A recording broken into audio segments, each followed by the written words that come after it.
ಪ್ರಧಾನಿ ನರೇಂದ್ರ ಮೋದಿ ಅವರು Indonesia, Australia ಮತ್ತು ನ್ಯೂಜಿಲೆಂಡ್ಗೆ 6 ದಿನಗಳ ಅಧಿಕೃತ ಪ್ರವಾಸ ಕೈಗೊಂಡಿದ್ದಾರೆ. ತಮ್ಮ ಪ್ರವಾಸದ ಮೊದಲ ಚರಣದಲ್ಲಿ ಇಂಡೋನೇಷ್ಯಾದ ರಾಜಧಾನಿ ಜಕಾರ್ತಾ ತಲುಪಿದ್ದಾರೆ. ವಿಮಾನ ನಿಲ್ದಾಣದಲ್ಲಿ ಆ ದೇಶದ ಪ್ರಧಾನಿ ಪ್ರಬೋವೋ ಸುಬಿಯಾಂಟೋ ನರೇಂದ್ರ ಮೋದಿ ಅವರನ್ನು ಆತ್ಮೀಯವಾಗಿ ಸ್ವಾಗತಿಸಿದರು.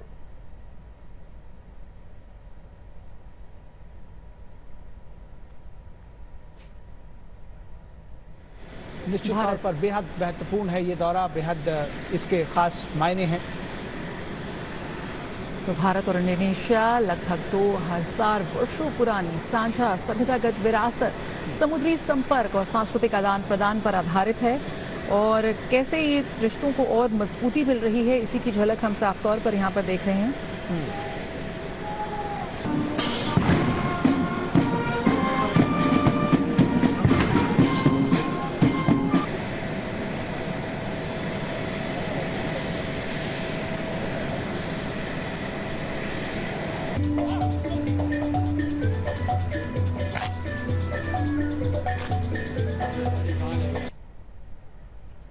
ಇಂಡೋನೇಷ್ಯಾ ಪ್ರವಾಸದ ಬಳಿಕ ಆಸ್ಟ್ರೇಲಿಯಾ ಪ್ರಧಾನಿ ಆಂಥೋನಿ ಆಲ್ಬನೀಸ್ ಅವರ ಆಹ್ವಾನದ ಮೇರೆಗೆ ಪ್ರಧಾನಿಯವರು ಮೆಲ್ಬರ್ನ್ಗೆ ಭೇಟಿ ನೀಡಲಿದ್ದಾರೆ.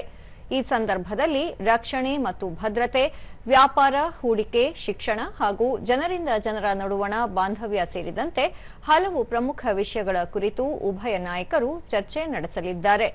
ಅಲ್ಲದೆ ಭಾರತೀಯ ಸಮುದಾಯವನ್ನು ಉದ್ದೇಶಿಸಿ ಮಾತನಾಡಲಿದ್ದಾರೆ.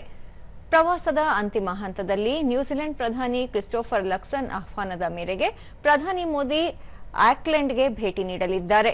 ಉಭಯ ರಾಷ್ಟ್ರಗಳ ನಡುವಣ ಆರ್ಥಿಕ, ವ್ಯಾಪಾರ ಮತ್ತು ವಾಣಿಜ್ಯ ಸಹಕಾರ ವೃದ್ಧಿಗೆ ಸಂಬಂಧಿಸಿದ ವಿಷಯಗಳ ಕುರಿತು ಈ ಸಂದರ್ಭದಲ್ಲಿ ಮಾತುಕತೆ ನಡೆಯಲಿದೆ. ಪ್ರವಾಸಕ್ಕೆ ತೆರಳುವ ಮುನ್ನ ಸಾಮಾಜಿಕ ಜಾಲತಾಣದಲ್ಲಿ ಮಾಹಿತಿ ಹಂಚಿಕೊಂಡಿರುವ ಪ್ರಧಾನಿ, ಇಂಡೋನೇಷ್ಯಾ ಅಧ್ಯಕ್ಷ ಪ್ರಬೋವೋ ಸುಬಿಯಾಂಟೋ ಆಹ್ವಾನದ ಮೇರೆಗೆ ಇಂದಿನಿಂದ 8ರವರೆಗೆ ಇಂಡೋನೇಷ್ಯಾಕ್ಕೆ ಭೇಟಿ ನೀಡುತ್ತಿದ್ದು, ಈ ಭೇಟಿಯು ಭಾರತ ಇಂಡೋನೇಷ್ಯಾ ಸಮಗ್ರ ಕಾರ್ಯತಂತ್ರ ಪಾಲುದಾರಿಕೆಯನ್ನು ಮತ್ತಷ್ಟು ಬಲಪಡಿಸಲಿದೆ ಎಂದು ಹೇಳಿದ್ದಾರೆ.